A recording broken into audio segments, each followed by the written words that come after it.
Welcome sa Tagalog Manhwa Recap.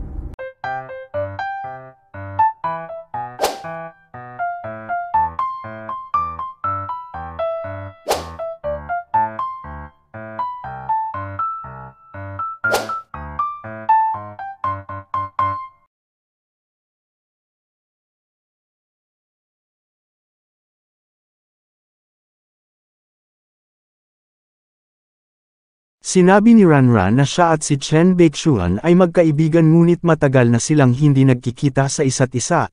Sinabi ni Warrior Lin na mas maiging wag na itong magkaroon ng koneksyon sa taong iyon dahil soon ito na ay ang siyang magiging asawa ng Holy Son, at magkakaroon ng chance ang pamunuan ng Taichu Divine Realm kasama ang Holy Son kaya paanong ito ay maaaring makipagkaibigan pa sa isang nilalang na nagmula sa Desolate Realm na maaabo na rin naman sa hindi katagalan.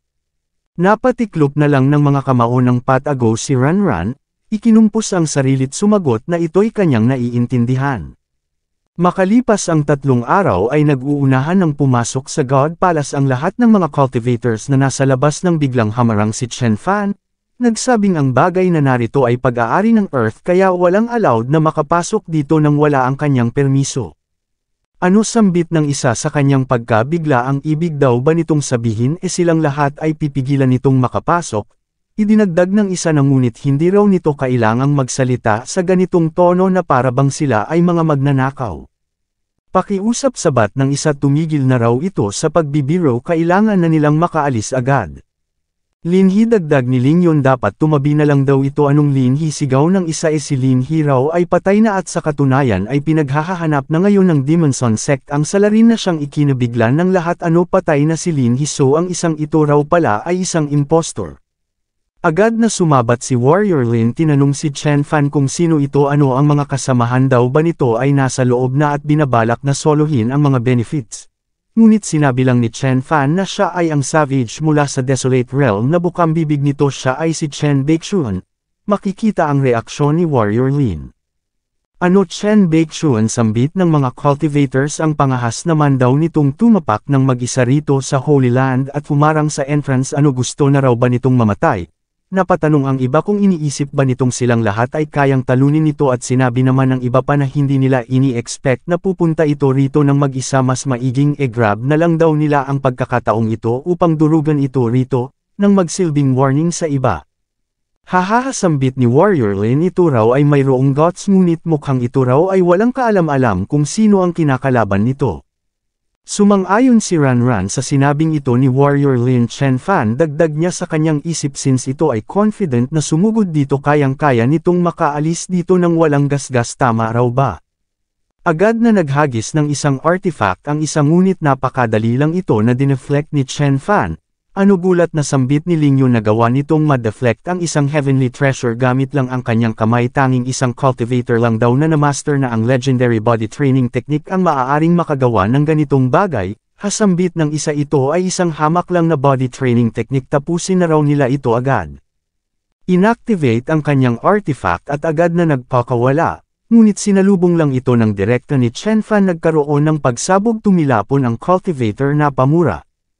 Ano sambit ni Chen Fan nagtanong kung sino pa ang gustong sumubok, Chen Baekhyun sambit ng elder ng Wuji Sect kahit na mapigilan pa sila nito rito iniisip daw ba talaga nitong mapipigilan nito ang mga Holy Sons paglabas ng mga iyon mula sa God Palace, ngunit sumagot lang si Chen Fan na mas maiging ang lumabas na ang mga iyon nang hindi na siya mapagod pa sa paghahanap at nang mapatay niya na ang mga iyon.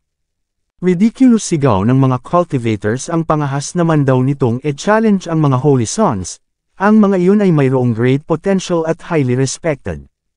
Chen Baekhyun sambit ni Warrior Lin oo inaamin niya rong ito ay mayroong superb na lakas, ngunit kahit na ganun ito pa rin daw ay hindi qualified sa mga Holy Sons lalong-lalo na sa Holy Son ng kanilang sekta. O talaga ba tugon ni Chen Fan ngunit base sa pagkakaalala niya dalawang mga Holy Sons na ang napatay niya ng napakadali ang isa ay si Linhi habang ang isa naman ay si Luo Changsheng.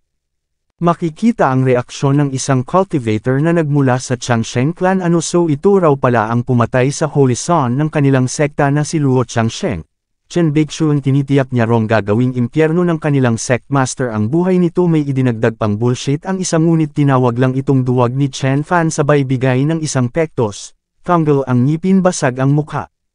Nagbigay ng katakot-takot na tingin si Chen Fan, nagsabing ang bawat sekta sa bawat galaxy ay mayroong pinagsisilbihang mga masters at mayroong sariling tinatayuan, kaya bakit sinusuportahan ng mga ito ang mga taga-kabilang dako ang mga ito ay nagmula rin naman sa mga abandoned star realm. Ang mga ito ay elders ng ilang mga malalaking sekta. Chen Baixuan sambit ng isa, ito ay napakayabang, idinagdag ng isa na ayaw lang nilang lumikha ng malaking kaguluhan dito sa labas ng God Palace dahil ayaw nilang maka-attract ng ibang mga demonic creatures kaya hindi sila kumilos, ngunit ano talaga raw bang iniisip nitong sila ay natatakot? Ito raw ay puro kay abangan lang, ngunit natitiyak niyang wala rin naman itong gagawin. O talaga ba, tugon ni Chen Fan, ano hinahamon daw ba siya ng mga ito? Sabay release ng chi agad na nagpakawala ng isang divine palm na siyang ikinagulantang ng mga elders. Nagbigay ng order ang isa, sabay-sabay na nagcast ng protective formation upang sanggahin ito. Nagkaroon ng pagyanig sa buong lugar. Nagpakawala uli ng isa pang divine palm si Chen Fan, na siyang naging sanhi ng kanilang katapusan. Ano sambit ng ibang mga cultivators? Napatanong kung namatay na ba ang mga elders. Mukhang ganoon na nga, tugon ng iba, hindi na raw nila nararamdaman pa ang wave ng kaluluwa ng mga ito. Idinagdag ni Ling Yun na bukod pa dun, si Chen Baixuan daw ay hindi pa gumagamit ng kapangyarihan, ang tanging ginagamit pa lang nito ay ang kanyang physical na lakas. Napasabi ang isa na nagsisimula na siyang makaramdam ng takot, habang hindi naman makapaniwala ang isa pa, paano raw naging posibleng mayroong isang individual na nagmula sa isang desolate realm na ganito ka-terrifying at kamakapangyarihan. Napasabi si Ranran sa kanyang isip na 10 years ago pag-alis ni Chen Fan ito ay nasa Golden Core level, pagbalik nito ngayon ito ay nasa Golden Core level pa rin, kaya paanong naging posibleng nagawa nitong mapatay ng ganun-ganun lang ang limang mga nascent soul cultivators? Nawala na sa sarili si Warrior Yun ng Wuji sect. Chen Baixuan deserve daw nitong mamatay dahil sa ginawa nitong pag-provoke sa kanilang sekta. Agad na naglabas ng artifact isang sibat, nag-perform ng isang teknik, gayon paman ganoon din ang ginawa ni Chen Fan at agad na nagpakawala, na siyang naging dahilan upang mapa-atras si Warrior Yun. Sumugod uli ngunit wala pa ring silbi, hasambit ni Chen Fan sa kanyang isip, ang lakas daw ng sibat nito ay mas lalong lumakas pa. Nagpakawala ng isa pang atake si Warrior Yun, hasambit ni Chen Fan, ito raw ay leveraging, mukhang ito ay matalino. Nag-infuse ng divine energy, idinagdag na gayon paman. Dito na ang magiging hangganan ng lahat, ipinirform ang Six Sacred Heavenly Fist. Sinabihan si Warrior Yun na ang fighting style nito ay leveraging, ibinabalik nito ang kanyang atake ng may mas malakas pa na puwersa, gayon paman subukan daw nitong ibalik ang atakeng ito, sabay pakawala. Sinalubong ni Warrior Yun ang atakeng paparating, napapikit, napasabi sa kanyang isip na sa buong buhay niya ito na ay ang siyang pinakamalakas na spear blow na nagawa niya. Ang blow na ito ay mayroong napakataas na level, gayon paman pagdilat niya, basag na ang kanyang sibat at pasugod na naman si Chen Fan, tinamaan sa dibdib na butas, sumabog. Bumaba na si Chen Fan patungo sa barkong panghimpapawid. Tinanong si Warrior Lin kung ito na ba ang susunod. Nagdalawang isip si Warrior Lin, napasabi sa kanyang isip na siya ay ang siyang pinakamalakas rito, ngunit sa totoo lang halos magkasing lakas lang daw sila ni Warrior Yun, kaya kung kayang patayin ng Chen Baixuan na ito si Warrior Yun hindi malabong kayang-kaya rin siyang patayin nito.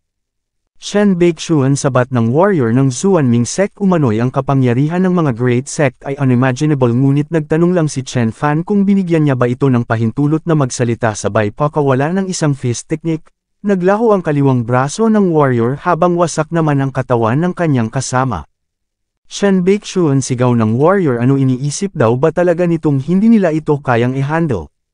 Sinabi ni Warrior Lin na ang Galaxy Boat ay na-activate na, everyone magtulungan daw silang lahat patayin si Chen Baixuan. Ganoon na nga ang ginawa ng mga ito, ngunit napakadali lang itong iniwasan ni Chen Fan. Agad na nagdash pasulong, hasambit niya, mukhang talagang hinahanap daw ng mga ito ang kamatayan. Binigyan ng tig-iisang suntok Galaxy Boat command ni Warrior Lin, puntiryahin nito ang individual na iyon, wag gawaran ng awa. Umatake na nga ang Galaxy Boat, hasambit ni Chen Fan, ano talaga raw bang iniisip nitong hindi niya ito kayang iwasan? Ito raw ay idiot, sabay counter-attack. Hasambit ng mga cultivators, ang atake raw nito ay walang kakayahang magbigay ng pinsala sa Galaxy Boat. Hasigaw ng isa ni hindi raw nito magawang masaktan ang mga taong nasa loob. Chen Baixuan, dagdag ni Warrior Lin, maaari na raw itong malugmok sa desperasyon ngayon. Umatake ng ilan pang sunod-sunod si Chen Fan, sinusubukang basagin ang mga protective formation na nakapalibot sa barko. Hasambit ng ilang mga cultivators, talagang hindi niya raw ito kayang bigyan ng pinsala, ngayon ito na ay magiging isang dead meat. Sinabi ni Warrior Lin na ito ay ang pinaka-precious na treasure ng kanilang sekta, kaya no way raw na mababasag niya ito gamit lang ang lakas na mayroon ito. Nang biglang ginamit na ni Chen Fan ang kapangyarihan ng 6 na demon ancestors, ipinirform ang 6 sacred heavenly fist, nagkaroon ng crack ang formation, nagkaroon ng pagsabog, gayunpaman inactivate ni Warrior Lin ang isa pang formation. Hasambit ni Chen Fan, nagtanong kung ito na ba ang huling trump card nito. Hasambit ni Warrior Lin, probably ito lang daw ang bukod tanging taga-Desolate Realm na nakapagpuwersa sa kanya na i-activate ang formation na ito, gayunpaman ito na ang sukdulan kaya sumuko na lang daw ito. Ano tugon ni Chen Fan? Siya susuko, mukhang ito raw ay nananaginip ng gising sabay perform ng kung anong divine art na siyang ikinagulantang ng lahat. Ano sambit ni Warrior Lin? Ito raw ay ang bulaklak ng ultimate level, ang triple flower condensation. Napasabi si Ling Yun na tanging sa alamat niya lang naririnig ang patungkol dito, umano'y tanging ang the best of the best lang ng Central Galaxy Realm ang mayroong kakayahang makondense ang bulaklak na ito. Idinagdag ng isa pa na ang bulaklak na ito ay nagre-represente sa peak ng kabuuang level, kaya paano niya ito nakuha, paano niya ito nagawa, paano ito naging posible? Inipon ni Chen Fan ang kapangyarihan ng triple flower condensation sa kanyang kaliwang kamao, agad na nagpakawala ng isa pang divine fist na siyang yumanig sa buong lugar. Basag ang formation at agad niyang hinila palapit si Ranran. Nagkatinginan ang dalawa. Pagtila ng usok ay lumitaw si Warrior Lin. Chen Baishuan, agresibo niyang sigaw na siyang naging dahilan upang mapasigaw rin ang kamao ni Chen Fan. Tigil ngayon din, sambit ng isang boses, kapag ka ito raw ay nang ahas na patayin ang isang divine warrior ng kanyang sekta, sisiguruhin niyang bibigyan niya ito ng dahan-dawang kamatayan o kaya naman papatayin ng walang awa. Gayunpaman, paano pa pipigilan ni Chen Fan? Napakawalan niya na. Agad na lumabas sa gate, so mukhang talaga palang hinahanap nito ang kamatayan. Mapag-aalamang ang nagsasalita pala ay ang Holy Son mismo ng Taichu sect. Nagsiluhod ang kanyang mga disipulo. My Lord, mangiyak-ngiyak na pakiusap ng isa, ipaghiganti raw sila nito. How dare you, sigaw pa ng Holy Son. Ang pangahas naman daw nitong maglapat ng kamay sa kanyang asawa. Mukhang talaga rong ito ay naghahanap nang bigla na lang may tumama sa kanya. Hasambit ni Chen Fan, Holy Son pala, ito raw ay napakahina. Agad na lumapit sa Holy Son ang mga disipulo. Napa-aray sa sakit, wag daw siyang itulak ng mga ito. Ilang sandali pa ay lumabas na rin ang iba pang mga nasa loob, at paglabas nga nila ay nagulat sila sa kanilang nadatnan. Napatanong ang isa kung ano ang nangyari dito, bakit tila mayroong bloodbath na nangyari dito sa gate, ano naglaban-laban daw ba ang mga sekta sa isa't isa? Napatanong ang iba kung nasaan si Warrior Lin ng Wuji sect. Teka lang, yung basag na sibat na yun, hindi raw ba't yun ay ang sandata ni Warrior Lin? Sa ibaba naman ay nagtanong ang Holy Son kay Chen Fan kung sino ba talaga ito. Sumagot ang ating bida na siya ay si Chen Baishuan ng Earth. Hasambit ng Holy Son ng Wuji sect, kapag ka ito ay hindi humingi ng kapatawaran, matitikman ng Earth ang galit ng Wuji sect. Papatayin niya ang lahat ng naroon upang ipaghiganti lang si Warrior Lin. Sumabat ang Holy Son ng Soryang sect na bakit pinapasuko pa nito ang taong ito, patayin na lang nila ito agad. Sumuko o mamatay, dagdag ng Holy Son ng Son sect. Sabay-sabay na nag-release ng divine energy ang lahat ng mga Holy Son. Fan, sambit ni Ranran, talaga raw bang kaya nitong manalo laban sa napakaraming mga Holy Sons at Nascent Soul cultivators na ito, ngunit nag-perform lang ng art si Chen Fan. Itinulak palayo si Ranran, agad na umatak sa pool ang ilang mga Holy Son. Hasambit ng isa, sumugot. Mukhang talaga raw palang gusto na nitong mamatay. Lost, sigaw ni Chen Fan. Binigyan ng isang pektos ipinirform ng Holy Son ng Taichu sect ang Tai Chi Life Perishing Technique. Fan, ingat, babala ni Ranran, umano'y ang teknik daw na ito ay isa sa pinaka-lethal na salamangka ng Taichu sect. Tumama ang atake, ngunit tila wala itong anumang seryosong pinsalang na idulot kay Chen Fan na siyang ipinagtaka ng Holy Son. Napatanong kung bakit hindi pa ito namatay pagkatapos nitong tanggapin ang atakeng iyon. Umatake si Chen Fan, sumigaw na ang teknik nito ay walang silbi. Sumugod ang isa pang Holy Son, nagbigay ng sunod-sunod na suntok, ngunit sinayawan lang ito ni Chen Fan sabay counter. Tumilapon pabalik. Hasambit ng mga Holy Son nang makitang dugo ang kanang kamay ni Chen Fan. Nagkaroon daw ng injury si Chen Baishuan. Everyone, tapusin na raw nila ito. Sabay-sabay na umatake, ngunit dinideflect lang ni Chen Fan ang mga ito gamit ang isang kamay. Sinabi ni Ranran na hindi na nito kailangang mag-alala pa patungkol sa kanya, umalis na raw ito rito ngayon din dahil kung hindi tiyak na mamamatay lang ito rito. Ngunit sumagot lang si Chen Fan na nangako na siya kay Aunt Tang na dadalhin niya ito pabalik sabay condense ng chi at summon ng espada.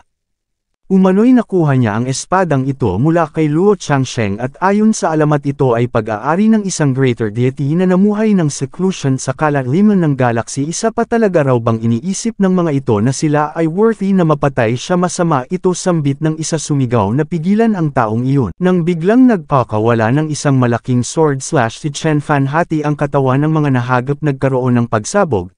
Ano, sambit ng isa sa kanyang pagkabigla. Napatanong kung ano ang sword technique na iyon. Sumagot si Chen Fan na ito ay, dinurog ang iba at idinugtong na ito ay ang Flying Immortal. Horrifying, ito ay napaka-terrifying, nanginginig na sambit ni Ling Yun. Napasabi ang ibang mga cultivators na ito ay isang napakalaking bagay. Once na makarating ang balitang ito sa Nantian Realm, tiyak na magiging furious ang Xinghai sect. Tiyak na ang lahat ng mga abandoned star realms ay magsasuffer mula sa galit ng Xinghai sect. Nag-retaliate ang isang Holy Sun, siya raw ay hindi mamamatay. Rito nag-summon ng isang talisman, inactivate ang death substituting godly charm. Hahaha, Chen Baixuan, niya rong ang natanggap niyang injury ay talagang napakalala. Gayunpaman hinding-hindi nito ma-imagine ang lalim ng kanyang foundation. Nag-perform ng isang heal art, pinaghilam ang kanyang sarili mula sa mga natanggap na injury. Mapapansin ang pagkabahala ni Ranran, umano'y tiyak na hindi na uli magagamit pa sa pangalawang pagkakataon ni Chen Fan ang Flying Immortal Sword Blow. Nang biglang sinabi ng ating bida na ang ultimate sword skill na ito ay kilala sa pagsansala sa galaxy at universe ni Kai, ang araw nitong pumatay ng isang Dao Reunion True Immortal. Kaya ano talaga raw bang iniisip nitong ito ay male iligtas ng isang hamak lang na life substituting charm? Ano ang ibig mong sabihin? Tugon ng Holy Sun sa kanyang pagkagulantang nang bigla na lang may tumama sa kanya, sumabog. Grabe, sambit ni Ling Yun, ito raw ay napaka-terrifying at mysterious na sword skill. Ihiniwalay ng isa ang kanyang core mula sa kanyang physical na katawan. Agad na sumibat, sambit ni Chen Fan, sinusubukang tumakas, bumaling kay Ranran. Sinabihan na alam ng Holy Sun ng Sun Sect na ito ay hindi makakatakas sa kamatayan mula sa sword wheel gamit ang kanyang substitute Holy Amulet, kaya pinili nitong isuko ang kanyang physical being at minentain ang lahat ng kanyang energy sa nascent soul. Ano, sambit ni Ranran, so iniisip daw ba nitong ito ay makakatakas kung ang tanging ititira lang nito ay ang kanyang nascent soul? Sumagot si Chen Fan na tinataglay ng kanyang espada ang kanyang sword wheel, kaya manatili raw muna ito. Iiwan niya rito ang espadang ito. Kung mayroong mga ngahas na tumakas, patayin nito agad. Na lumipad si Chen Fan, idinagdag na kapag hindi siya nakabalik sa loob ng 7 araw, dalhin nito ang mga ito patungo sa Earth. Mukhang ang tinutukoy ni Chen Fan ay ang mga ordinaryong cultivators na naiwan. Pumasok na sa gate ng God Palace si Chen Fan. Unang hakbang mula sa kanyang paglipag ay agad siyang may napansin na kung anong likido. Mukhang ito raw ay ang dugo ng Holy Sun ng Sun Sect. Hindi ko alam kung papaano iyon naging posible. Hadagdag niya, ito raw ay hindi makakatakas. Pagpasok niya sa loob ay bumungad sa kanya ang ilang mga silid: Heavenly Skills Room, Tianyuan Hall, Heaven Core Pavilion. Napatanong kung ang mga silid ba na ito ay ang siyang lugar kung saan nag-e-ensayo ang dating umuukupa sa lugar na ito, nagpapahinga at iniimbak ang kanilang mga pills. Sino raw ba talaga ang lumikha sa lugar na ito? Bakit kailangang ganito kalaki?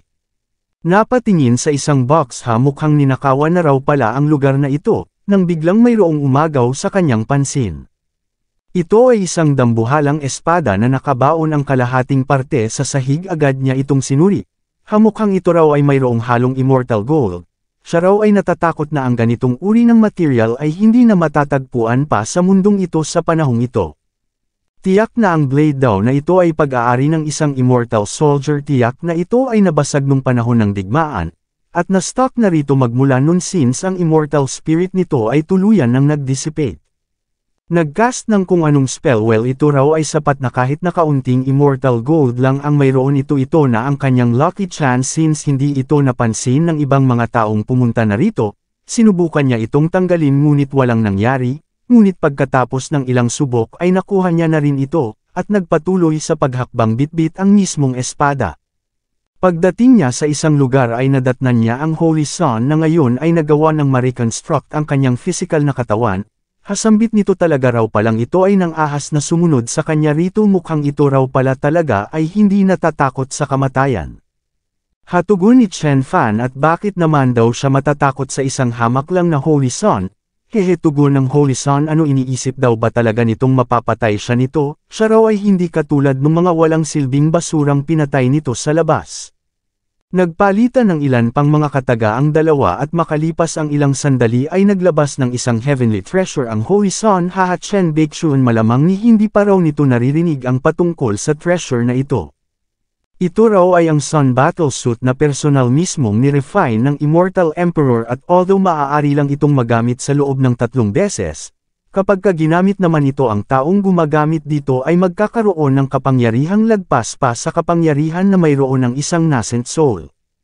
Tanging mga Holy Sun lang ang binibigyan ng ganitong treasure. Inactivate, nag-emit ng nakakasilaw na dilaw na liwanag agad na nag-transform na balot ng gintong armor, at may nag-materialize na isang sandata sa kanyang kanang kamay. Hahaha, Chen Baeksyun, wala raw itong idea kung gaano na siya kamakapangyarihan at ka-terrifying ngayon, ngunit inextend lang ni Chen Fan ang kanyang espada na siyang naging dahilan upang mapatawa ang Holy Sun. Hahaha, Chen Baeksyun, ang hawak niya raw ngayon ay ang Immortal Spear at ang suot niya ay ang Sun Battlesuit, tapos gusto siya nitong saktan gamit ang walang silbing metal na ito. Ano, nagpapatawa daw ba ito? Nang biglang nagpakawala si Chen Fan, putol ang sibat ng Holy Sun, nakatanggap ng malalang sugat sa katawan. Hindi sambit niya sabay labas ng ilang mga pilyu. Indigenous person siya raw ay hindi mamamatay dahil lang dito. Paano naman daw ba siya ma-injure ng isang hamak lang na kalawanging piraso ng metal? Mayroon siyang maraming mga elixirs. Agad na kinunsam ang mga ito, naghilom ang sugat. Hasambit ni Chen Fan, titingnan niya raw kung ilang mga medicines ang mayroon ito. Sabay hagi sa espada, nagkaroon ng pagsabog, bumaon ang espada sa katawan ng Holy Sun. Ano ito? Patanong na sambit niya. Bilis-bilis Chen Baeksyun, tanggalin niya raw ito agad, hindi niya na ito matiis. Ngunit tinapakan lang ito ni Chen Fan at mas idiniin pa, nagtanong kung sino ang nagbigay ng order na i-massacre ang Baekhyong sect, sabay lipat sa kanyang paa sa ulo ng Holy Sun. Sumagot ang Holy Sun na iyon ay kusang ginawa ni Nolan. Inutusan niya lang ito na maghanap ng mga bagong techniques, ngunit in-annihilate nito at winasak ang lahat ng mga sektang nasa Earth. Nagtanong si Chen Fan kung nasaan ang taong iyon ngayon. Nag-alangan ang Holy Sun nang biglang pinihit ni Chen Fan ang espadang nakabaon sa kanyang katawan. Wag, sigaw niya, magsasalita na raw siya, at nagsabing iyon ay bumalik na sa Shanghai at once na makuha niya na ang great opportunity na narito, ang gagawin niya na lang ay ang ipaalam ito sa kanilang mga main personnel at mga immortals ng Sun Shrine. Nagtanong si Chen Fan kung ano ang great opportunity na hinahanap ng mga ito. Wala raw siyang nakikitang kung anumang bagay sa lugar na ito, ngunit nag-alangan uling sumagot ang Holy Sun. Biglang hinugot ni Chen Fan ang espada at nagsabing, well, kahit na hindi pa ito magsalita, mukhang alam niya na kung ano ang great opportunity na hinahanap ng mga ito. Humakbang si Chen Fan patungo sa likod ng Holy Sun at nagtanong naman ang Holy Sun kung ano ang alam nito. Sinabi ni Chen Fan na ang lumang balon na ito ay mukha lamang ordinaryo, ngunit actually ito ay isa sa mga core points na kumokontrol sa buong Sacred Land. Ang sino mang makakakontrol sa lumang balon na ito ay magkakaroon ng kakayahang makontrol ang buong Sacred Land, at sa ganoong paraan, naturally ang great opportunity ay magiging attainable na. Nagulantang ang Holy Sun sa kanyang narinig, nagtanong kung papaano nito nalaman. Napasabi si Chen Fan sa kanyang isip na yung dalawang katagang nakasulat sa gate na Yuan Creation ay nangangahulugang ang great opportunity ay hindi isang uri ng Immortal Soldier Spirit Artifact o kaya naman kung anong Heavenly Book, kundi ang baguhin ng layer by layer ang demonic energy, kontrolin ang katawan ng isang demon at gawing spiritual energy. Kaya kapag nagawa niyang makontrol ang Sacred Land, tiyak na maaabot niya na ang peak ng divine level sa loob lang ng 10 taon, na nangangahulugang magkakaroon na siya ng ability na muling makabalik sa Xinwu sect. Chen Baeksyun, sambit ng Holy Sun, dahan-daang humakbang. Hindi niya raw ito makukuha kahit na alam niya pa ito. Mayroong creature na nasa quasi-divine level ang nananahan sa Immortal Hall na ito. Nakapatay ng isa sa mga iyon ang ancestor ng kanilang sect noon, ngunit ang naging kapalit noon ay ang kanyang buhay. Nananahan ang mga nilalang na iyon sa lahat ng mga hall maging sa panahong ito, kaya malabong ma-take over nito ang lahat ng mga hall na narito. Hasambit ni Chen Fan, isang nilalang na nasa quasi-divine level, napasabi sa kanyang isip na ito ay magiging troublesome kung ganoon nga. Nagsimulang mag-infuse ng chi at idinagdag na gayon paman kahit na isang balon lang muna sa ngayon ang makuha niya ito pa rin ay magiging napaka-beneficial sa kanyang cultivation. Hasigaw ng Holy Son pues mangarap daw ito dahil maliban na lang kung magagawa mong makontrol ng sabay-sabay ang lahat ng mga core na narito o kaya naman ikaw ay isang descendant ng taong nag-set up ng spell na ito. Hinding-hindi mo ito maa-awaken nang biglang bumugso ang isang napakatinding enerhiya mula sa balon na siyang ipinagtaka ng mga nasa labas. Ano sambit ni Ranran na patanong kung ano ito? Ano sambit ni Lingyun nakuha na raw ba ng Holy Son ang great opportunity? Teka lang, ito raw ay isang sacred formation? Isang formation na mas mataas pa ang level kaysa sa isang immortal formation. Napatanong si Ranran sa kanyang sarili kung ano ba talaga ang nangyayari sa God Palace. Ayos lang ba si Chen Fan? Paano nito na-awaken ang formation na ito ng Yuan Creation God Palace? Hindi makapaniwalang sambit ng Holy Son. Umano'y napakaraming taon na ang ginugol ng mga taga-Son sect ngunit ang tanging nagawa lang nila ay ang maramdaman ang trace ng formation ngunit ito nagawa niya itong ma-awaken ng instant. Ano ito raw ba ay kasapi ng super sect na siyang lumikha sa formation na ito? Ano ito raw ba ay descendant ng mga spirit ancestors? Parang mababaliw na ang Holy Son ang 9 great ancestors sambit niya. Ang mga iyon daw ay ang siyang pinaka-superior at pinaka-tyrant na nilalang sa buong universe. Ang kanilang Son sect ay langgam lang sa harap ng mga iyon. Napasabi si Chen Fan sa kanyang isip na ang Yuan Creation Well ay mayroong kakayahang i-refine ang corpse energy ng mga ancient demonic gods at i-transform bilang spiritual energy. Siya raw ay natatakot na tanging ang pinaka-ancient at pinaka-makapangyarihan lang na mga spirit ancestors ang maaaring maka-pull off sa bagay na ito. Ano ilang mga spirit ancestors daw ba ang nagtulungan upang magawa lang ang bagay na ito at sila ay naghintay sa loob ng milyon-milyong taon makabuo lang ng isang immortal fetus. Forget it, hindi niya na lang daw muna iisipin ang patungkol dito sa ngayon sabay cast ng kung anong spell at pumasok sa balon. Sa loob ay mayroong kung anong bagay siyang napansin. Isang nakakadinang ancient being. Master sambit ni Mushao. Nagtanong kung kilala ba nito kung sino ang nilalang na ito. Sumagot si Chen Fan na hindi siya sigurado sa pangalan ngunit alam niya kung ano at sino ito. Ito ay isang demonic god na sinupres dito ng mga immortal ng siyam na kalangitan milyon-milyong taon na ang nakararaan. Ang Heavenly Troop Pavilion at ang Celestial Marts na nasa Sacred Land ay ang siyang magpapatunay. Ni hindi niya raw kayang lumapit dito sa kanyang kasalukuyang estado, kailangan niyang maabot ang at least divine level bago niya ito magamit at lumabas na siya. Hasambit ng Holy Son ito ay pumasok sa balon. Nagtanong kung ano ang nakita nito doon, talaga raw bang ito ay disciple ng spirit ancestor. Ngunit sumagot lang si Chen Fan na ang labis na kaalaman ay magiging sanhilang upang mas mapabilis ang kamatayan nito sabay upo at infuse ng chi. Mushao, tawag ni Chen Fan sa isang demonic ancestor, samahan daw nito si Ranran pabalik sa Earth. Protektahan ng mga ito ang Baekhyong sect at mga Earthlam sabay abot sa espada. Yes sir, tugon ni Mushao. Mula doon ay nagcast ng kung anong spell si Chen Fan patungo sa balon at nag-cultivate na rin at makalipas ang isang buwan. Napasabing ang immortal spirit ay halos handa na ito ay ang siyang pinakamakapangyarihang energy sa mundo. Inabsorb ang energy at nagsabing ngayon ay naabot niya na ang ultimate level ng 9 transformations immortal will, ngunit ang kanyang immortal soul at physical body ay lakang pa rin. Gayunpaman sa ngayon ang tatrabahoin niya raw muna ay ang kanyang Qingdi longevity body. Ano sambit ng Holy Son sa kanyang isip? Napatanong kung bakit ang golden core level ng physical body nito ay mas malakas pa sa kanya, tila ito raw ay mas mukhang great tao ng universe. At makalipas ang ilang sandali, napasabi si Chen Fan na pagkatapos ng bautismo ng immortal spirit, ang foundation ng katawan ay magta-transform mula sa holy physique patungo sa immortal physique. Ngayon ang tatrabahoin niya naman daw ay ang kanyang immortal soul level. Gusto niyang abutin ang peak ng golden core level. In the meantime sa Earth ay nagawa ng ma-re-establish ang Baekhyong sect. Ang kasalukuyang namamahala ay si Shu at Luyanzong, ngunit syempre, si Chen Baekshuan pa rin ang sect master. Later ang Baekhyong sect ay magsi-set up ng mga branches sa 5 kontinente at 4 na mga karagatan. Sila ay magre-reorganize ng ilang mga foreign bases. Thus ito ay nangangahulugan lang na sa sandaling ito, ang status ng mga disciples ng Baekhyong sect ay naging napakatanyag na at distinguished. Ang Baekhyun sect ay ang siya nang nagdudamana sa mahigit kalahating parte ng kabuuan ng Earth.